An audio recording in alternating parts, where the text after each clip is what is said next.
গতবার নির্বাচনে এমন কেউ আছে যে ভোট দিছে টাকা ছাড়া ভোট দিছে?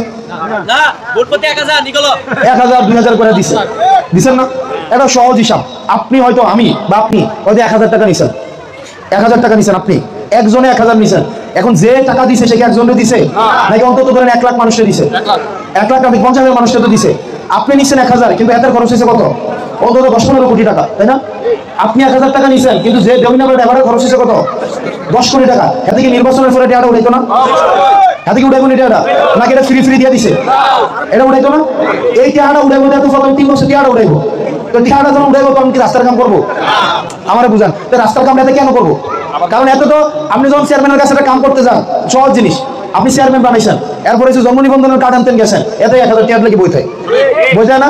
এত যখন আমি টিয়া দিতাম, তোমার একটা চেয়ারম্যান বানাইলাম, এত আমি কি তোমার ভোটে চেয়ারম্যান হয়েছি? টিয়া দেওয়া হয়েছি, এত কিন্তু কয়লায় কয় না?